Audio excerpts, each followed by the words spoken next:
Boshlig'ining ko'zlaridan yosh quyilib ketdi. Subhanalloh. Vodiylik Kirakash akamiz hayotida bo'lib o'tgan o'sha voqeani aytib beradi. Men vodiylikman. Bir necha yillardan buyon Qo'qondan Toshkentga kirakashlik qilaman. Bir kuni Qo'qondan Toshkentga kelayotganimda uydagilarim bilan Buxoroga o'tishni rejalashtirdik. Yo'lga otlandik, suhbatlashib kelayotgan edik. Angren shahriga kirish asnosida uzoqdan yo'l chetida bir mashina to'xtab turganini ko'rdik-u, suhbatni to'xtatdik.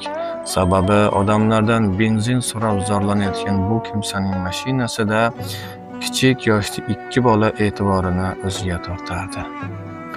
Haydovchi benzin tugab qolganligini va yana u uzoq vaqtdan beri mashina to'xtatolmay xumon bo'layotganligini izhor qila ketdi. Men unga 2 litrcha benzin berdim. Bu bilan uy yaqinidagi benzin shoxobchasiga yetib borishini aytib, minnatdorchilik bildirib mashinani katta tezlikka shahar tomon haydab ketdi. Men mashinaga asta joylashar ekanman, uydagilarga shunday dedim. Juda ham shoshib turgan ekan. Orqa o'rindiqda bolalar bor edi, ehtimol birortasi kasaldir. Bu voqea men uchun oddiy bir hol, keyinchalik esa yodimga ham kelmaydigan hodisa bo'lardi. Ammo Toshkentda bir kun yurdik, kerakli narsalarni xarid qildik va ertasi kuni Buxoroga safarga otlandik. Eng qizig'i, biz Toshkentdan chiqishdagi benzin shoxobchasiga yetib kelayotganimizda yonimda pul yo'q edi. Nima bo'lganligini tushuna olmay qoldim. Xotinimga qaradim, u ham hayron. Olgan narsalarimizni yaxshilab hisoblab chiqsak, keragidan ortiqcha matohlarga pul sarflab yuborganligimiz ma'lum bo'ldi. U yoq bu yoqqa kirib qolgan pullarning hammasini to'pladik. Bor yo'g'i 20 litr benzinga pul yetardi. Oldinda bizni katta safar kutar, faqat Buxoroga yetib borganimizdan keyingina qo'limizga pul tegishi aniq edi. Bungacha nima qilamiz? Qarindosh urug'larimizdan qarz havola qilamizmi? Biroq 20 litr bilan biron bir kishi Toshkentdan Buxoroga yetib borganini eshitganmisiz? Xullas, benzin quyiladigan joyga yetganimizda horg'in bir holatda qo'limdagi pulni uzatdim va 20 litr dedim. Shunda bir savatli kishi benzin quyuvchi qizga bakni to'ldirib qo'yib, pulni qaytarib berishini buyurdi. Hayron bo'ldim. Mashinaning baki to'lganidan so'ng bir chetga o'tib haligi akani oldiga bordim. Tushunmadim, bu nima qilganingiz deb so'radim. Yo'q, shundoq bir niyat qilgandim degan javob yangradi. Nega endi faqat menga deb so'radim. Chunki men faqat bittagina mashinaga quyib beraman deb niyat qilgan edim, dedi xotirjam holda. Men savolimni qat'iy qo'ydim. Aka, tushuntiribroq gapiring, nimalar bo'lyapti o'zi? Bilasizmi oshna, men shu benzin shoxobchasining boshlig'iman.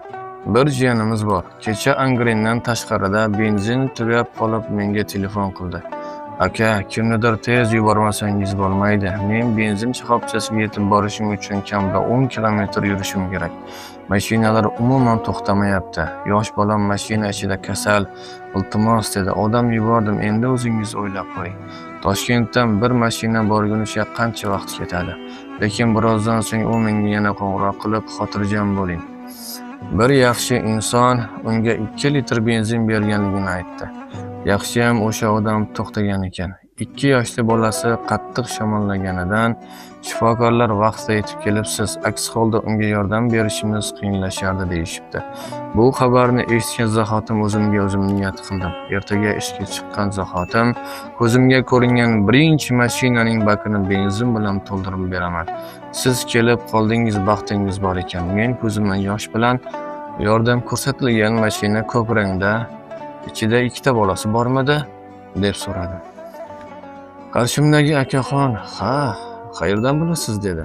"Unga benzinni men bergan edim" dedim. Benzin shoxobchasi boshlig'ining ko'zlaridan yosh quyilib ketdi.